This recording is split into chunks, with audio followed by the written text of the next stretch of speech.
calculations are correct, when this baby hits 88 miles per hour, you're gonna see some serious shit. Gonna clean my room until I get high. You think you know me?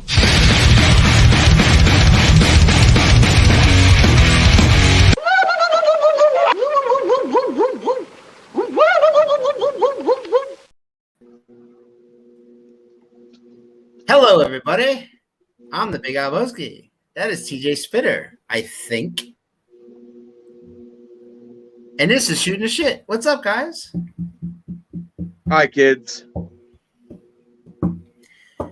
To what do we owe this honor there? The one of the ninja from the Foot Clan.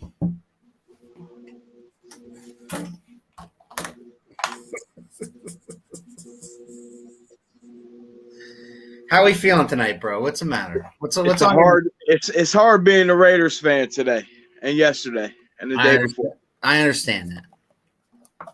It's very hard.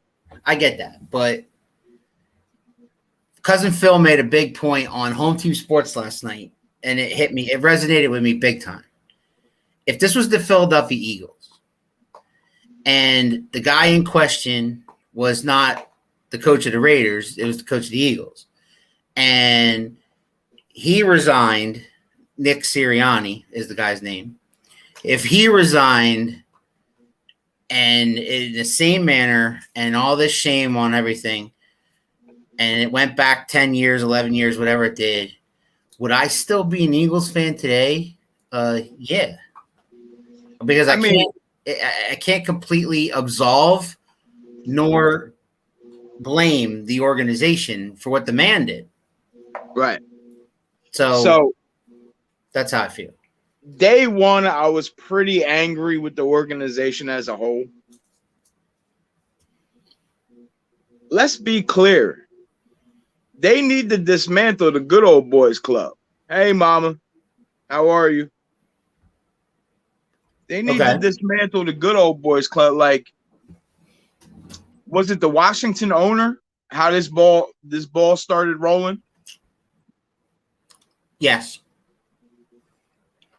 Daniel Snyder and Bruce Allen and Jon Gruden, who all think Roger Goodell's a piece of shit, which he may or may not be. Right. But that doesn't excuse doing whatever the hell you feel like doing. Yeah. Because whether they like it or not, the NFL is one of the biggest entities in the world, a multi-billion-dollar industry. Right. Which rakes in that's a lot of money to take care of. And when you have a guy who is the highest paid coach in the league, when you have one of the richest owners in the league, and all these things are happening and they think that they're above it, that's where you have a problem. Right. And so unfortunately, it takes shit like this, which was obviously leaked out by the NFL itself. Yeah. Because it'd come out eventually. Sure. So they figured beat them to the punch. What they were trying to do was force the Raiders to have to fire him. Right. To his credit, he did the right thing and resigned because he knew he was going to get shit canned anyway. Right. But he resigned. I'll take that for what it's worth. But the man's like gone out of football. He can't be. Do you think he'll ever coach again? Nope. No, He won't be. He won't be a coach. He won't be a commentator. No. You won't even see him. I bet you $1 million you won't even see him show up at a game. Right. That's how personas non gratis he is right now. Yeah. I agree. He's got enough money to where he doesn't really have to do anything ever again. No. But he loves the game. There's a guy. Why abuse something you love? Well, that's the thing. His love of the game and that side of his personality are two different things. And everybody is molding them together and saying he's a racist and he's a sexist and this, that, and the other thing. Homophobe, all that. And he might be. But it doesn't deny that the other side of his personality is He has eaten, breathed, and slept and loved football his entire life. Right. And he has friends out there. Friends still in the league, friends involved with the league one way or another, ex players he used to coach that still care about him, even though all this has come out. Right. And they've all said the same thing. And I'll echo what John Ritchie said, who used to be a fullback for the Raiders. And he now is on WIP every day. And John Ritchie says it's hard. It was a really hard pill for him to swallow. He's disgusted by what he's heard and what he's read as far as the emails that have been leaked are concerned. But 650,000 fucking emails, and that's not an exaggeration. We're not making that number up. You can look it up. 650,000, not 10, not 65, 650,000 emails that date back 11 years means that that's a problem, that he has a problem, and he's never felt like it was a problem until now. Right. Because of the way society has rolled. And, I mean, that's the thing. I have a no tolerance policy toward all of any of that shit that was in those emails. You know what I mean? As far as race, as far as this the toxic masculinity he exposed himself to. Sure. I think the thing that really rubs me the wrong way, because I've dealt with racists my whole life. I've dealt with we all have, right? But like the thing, like the Washington owner having the cheerleaders in compromising positions, sending out pics. You're a scumbag, bro. There's a special place in hell for you. I don't care how much money you have. Let's make no mistake about it. The focus right now is on this guy who is a coach and a millionaire, when the focus should be on the billionaire. Right. And Anthony Joseph, to his credit, that's the best thing he said last night. I was going to say, because, I was asleep. I didn't get a chance to watch you guys live. But when I rewatched, Anthony had a bunch of great takes. Now, normally Anthony is a little thorn in my side. But you are very blurry, Al. What is up with this? I don't know. I wipe the camera off. I don't know. Better. Still blurry. You look like whatever. Remember when we used to have the TV on top of mom's TV? Right. All right, there you go. It's cleared up now. Speaking of mom, she's like, then he should have kept his opinions to himself, knowing he's in the spotlight every week, and it would have come out sooner or later. Yeah. The problem is, Mom, he didn't care because he didn't think that any of this would get publicized, and he thought he was above the law. And when you have that kind of power, sometimes it goes to your head. And he was the head of one of 32 multi-million-dollar corporations, running the Raiders, actually turning them around, right? They started 3-0. Now that they were 4-1. I mean, yeah. 3-2. They're 3-2 now. They would have been 4-1 because this whole thing was a distraction that led them to lose to the Bears this past week. So, absolutely.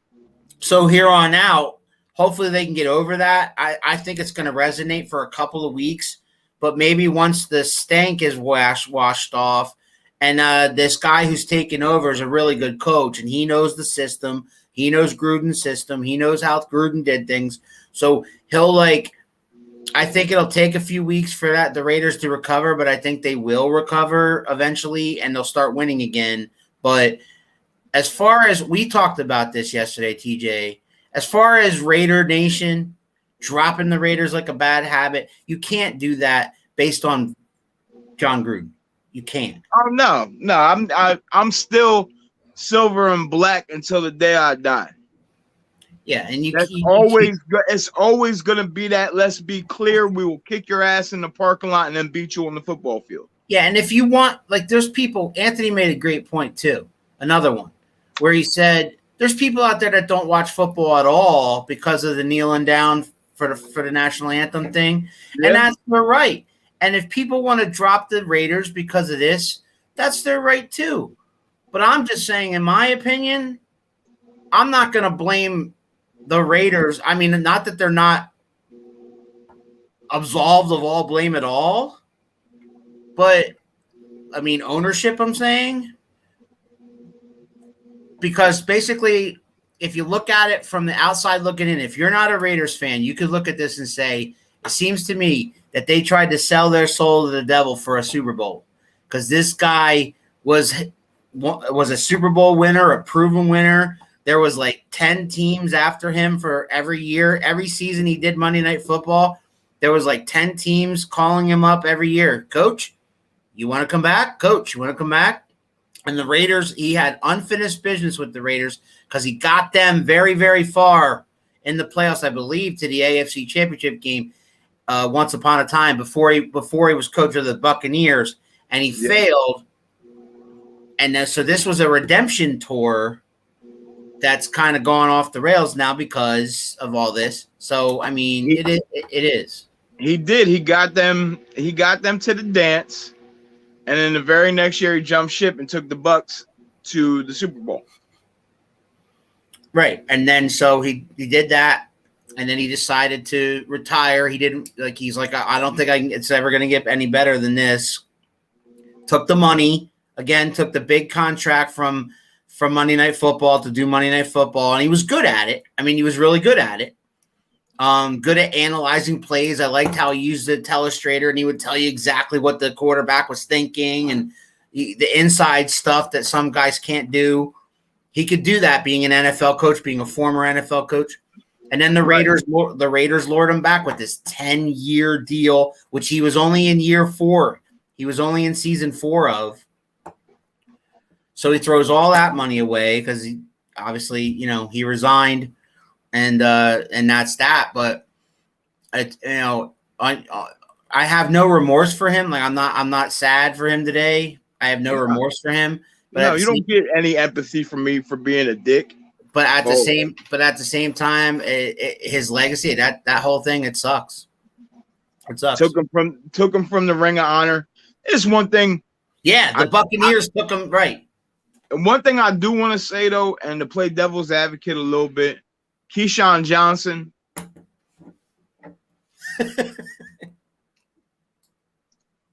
I'm a firm believer of you better keep your side of the street real clean before you start deferring another man's character. I'm not saying anything that Gruden did was right, but Keyshawn, keep your happy little mouth shut. You know what I mean? About him is if he knew this all along, why is he only talking now? Right. Hindsight is 20/20. Thanks, cuz. I mean, but then you got guys like Tim Brown, who's a stand-up guy, coming out and saying, I never got this vibe from him at all. Which could also be a very very strategic cleanup job, It could be. You don't know nowadays, right? Right. Yeah, it's just with today's world and social media and everything's basically everything you do is of public record. I'm going to quote the greatest wrestling coach from Phillipsburg High School, my favorite gym teacher, Rick Thompson, when I say, get him out of here, Jimmy. All right, well, if there's nothing else about Gruden, we should talk about something else. Peace, Grudy. On to the next. Mr. Simmons. That $300,000 a day was taxing them pockets, huh? Kylie Jenner wasn't fitting the bill no more. 2 weeks. 2 weeks. It took 7 to 10 business days for you to turn your act around. You fuck. The best part about all that was he shows up at the preseason game against Brooklyn, and he literally was at the back gate because he doesn't have clearance at the moment, and he's texting Brand that he's at the back gate. Can somebody let me in so that I can get tested for COVID? They didn't know he was coming. Less than 24 hours before that, he was in Los Angeles. So he flew to Philadelphia like a thief in the night and stole their money by showing up. And now it's a matter of, and I've been listening to WIP all day, what are they going to do with him? How long you think it takes before they get him out of there? Before the first game. He cannot step on the court as a Philadelphia 76er again. And this is one thing. If I didn't hate y'all fans so much, this is one thing I truly respect about y'all fans. You're not going to do this all off season, step on the court for the season opener and think everything is hunky-dory. I absolutely did. TJ didn't catch it, but I did use a Darkwing Duck reference right there.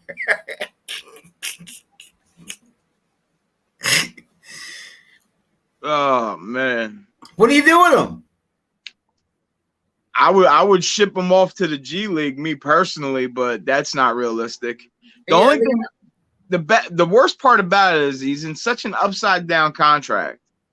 Right. Which means he's owed more money than he's worth at this point. I don't want to see another highlight film of you shooting in the gym making shots. Right. There's that. Ever again. He's got to be the most, I'm not as big an NBA fan as you are. You know that. But he's got to be the most self-centered athlete I have ever heard of in my entire life. Being 45 years old. I've seen some chauvinistic assholes before, but this motherfucker thinks he's like the second coming of Kobe, and he's not. And he wants the world to think that, and the only reason why he showed up is either his agent told him to, or he told his agent he was because he didn't want to lose any more money. One or the other. Those are the two reasons. Now the Sixers, all them zeros deducting daily add up. So now I applaud the Sixers for holding their ground.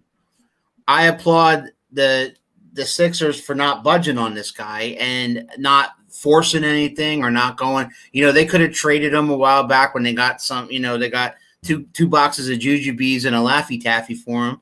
They could have traded him, but they didn't. They're waiting. Got 6 Lunchables and a fish stick. But the bottom line is, though, I think the smart thing for them to do, which they won't do, I don't think that they'll do this. And you talked about the passion of Philadelphia fans. Philadelphia fans do not want that man on the court. They don't even want him in the building. But if he's in the building, they're going to boo him as much as they possibly can. But I think what they will do, not what they will do, but what they should do is let him play. Because it only ups his trade value. It can't make it any worse. He's at rock bottom right now. He's worthless to anybody right now. But if he goes on the court, pretty good. Again, I'll play devil's advocate. Goes on the court, gets 20, 10, and 10, shoots 7 for 8 from the field. Sure. Unheard of shit for Ben Simmons. How about 8 for 8 for 3 throws in game 1? You got a better chance of me skipping the buffet. Stop. Ben better not come messing up for Embiid, because Embiid coming for MVP this season. He's mad. He lost it last year. And Ben only came back because of the money. And he's a grown man. He can't take criticism from the fans in a sports city. Well, in Philadelphia. Right. Because the Philly fans are a different animal than, let's say, I don't know. You could do that in probably Minnesota. I picked. Right. And Philly fans are tough. LA fans are tough. Boston fans are tough. Chicago fans are tough. But, if he played for the Memphis Grizzlies or the Indiana Pacers or the Portland Trailblazers, he'd be fine. I tell him, I say, ship him to Portland, get a C.J. McCollum or somebody in close proximity. The Sixers will be okay. Can I pro something crazy? Yeah, go ahead. Him for Kyrie. I love it, actually. Sixers fans won't like that because they think Kyrie's nuts. To be clear, he probably is. Dylan don't want that one. I'm stating from a resident nut patient myself. That's true, but same would happen in New York, Cali. Yeah, I know. That's what I said. But anyway, the reason I say that, the biggest reason, is that Brooklyn and him are at odds right now because he doesn't want to get vaccinated. The rules in Jersey or New York are different than the rules in Pennsylvania. And so he won't miss any games. He'll get to play. I think him with Embiid together. First and foremost, allow me to applaud Kyrie Irving for standing on his moral integrity. There it is. Standing on his moral. And secondly, don't you dare call Kyrie Irving selfish. Not you specifically, but anybody. I didn't call him selfish. No, I know. This is the same person that bought George Floyd's family a home, handed out 250,000 plates on Thanksgiving, donated $1.5 million to the WNBA when they were getting shut down because of COVID. Miss me with all the selfish talk. He's not selfish. He's standing on his moral integrity, and I am a firm believer of that. I'm not going to get into the vaccine talk because we lose subscribers. I agree wholeheartedly. The vaccine talk, I also stray away from that. Last night I had to really swing that bullet when cousin Phil, who's watching right now, kind of steered me in that direction. But listen, Kyrie for Ben, let's do it. Let's do it. I'm with it. Why not? It helps them out. It helps us out. Everybody's happy. I know Brooklyn don't want to help Philly, and I know Philly don't want to help Brooklyn. But Ben could go to Brooklyn and just do what Ben does: bring up the ball, play great defense, get some rebounds, get some assists, dish it out, and load up on assists, load up on defended balls, and whatever else he does, whatever, and just keep dishing the ball to those other guys. Go defend some balls, you jabroni. Whatever. He does steals and he does blocks and just that's his game. But it's a shame it's come to this. It sucks. I had to root for the guy for how many damn years now, and now he's like public enemy number one in Philadelphia. It's ridiculous. As for Kyrie, I'll take him. I totally will take him. I like it. Now, one last thing. We got a little wrestling event to go to next weekend. We absolutely do. And we're going to be there. And all those in the sound of my voice who watch this and watch Around the Turnbuckle, we're coming. October the 23rd in Quakertown. Me and that man right there. Over there. It's coming. I'm excited. I'm also excited for my national holiday Friday. Halloween Kills comes out in movie theaters. Yes. I think I'm going to catch that on HBO Max or some other illegal way. Do you have Peacock? I do. It's on Peacock, right? It's on Peacock. Yeah. When these new movies come out, they give them a week or so on either Peacock or HBO Max, and I have both. So as your brother, I'm going to ask you a favor so I don't have to go to the movie theater. Right. Can I borrow your sign-in information for one day and one day only? I'm sure you can. That. I'm sure. Because I'd much rather watch the movie in the privacy of my own home. Hit up the wife for that information because she knows the passwords and she likes you better than me anyway. Yeah. It'll be in Peacock for a night. Actually, I think they're playing it until the 30th, Dylan. Yeah, Dylan, you're wrong. I think they're playing it till the 30th. Well, that's what Dylan said. But anyway, yeah. On Friday, on Real Talk, per Adrian's request, we're going to do a little Ryan Reynolds. So the first movie is going to be, we're going to talk about Waiting. And the second movie we're going to talk about is The First Guy or The Last Guy or whatever the hell one he just did. Okay. First Guy, something like that. Now, I seen Waiting is hilarious. Sure. Have you seen it? Oh, yeah.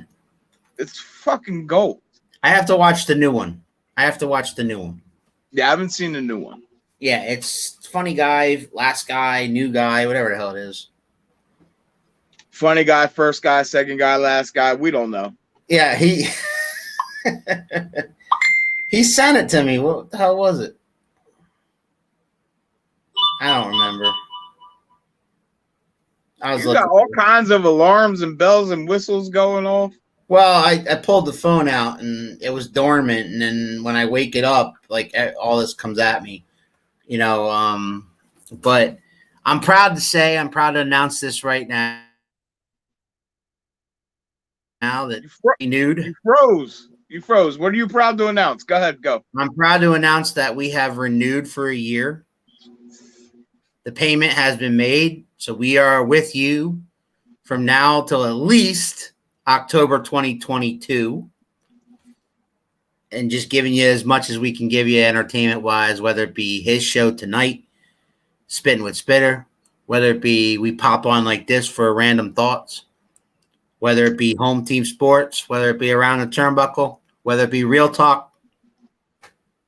We hope that you enjoy each and every time we come on here. And thank you all for support who has subscribed to our YouTube channel. And if you haven't, do so right now. 2M1L Media. Go to 2M1L Media, click the subscribe. Let's get it to 1,000 subscribers within the next year. That's my goal. It takes a minute. Yeah. Or share our videos out or like our videos. Then they pop up on people's YouTubes when they're looking for something stupid to watch, or the latest viral video that's out there of the guy with the alligator in the trash can. And then right underneath that, you get me and TJ talking about Jon Gruden and Kyrie and Ben Simmons in the same sentence. It's usually how it goes. Al. But listen, I'm gonna get out of here. I gotta get ready. I got a real heavy show coming up at 7:30 p.m. in a half hour. I got one of my guys coming on, Kyle Kopp, to discuss opiate addiction and overdose. Should be a good show tonight. 7:30. Yeah. Be there. Nice talking to you, bud. Always good to see you, pal. All right. All right, brother.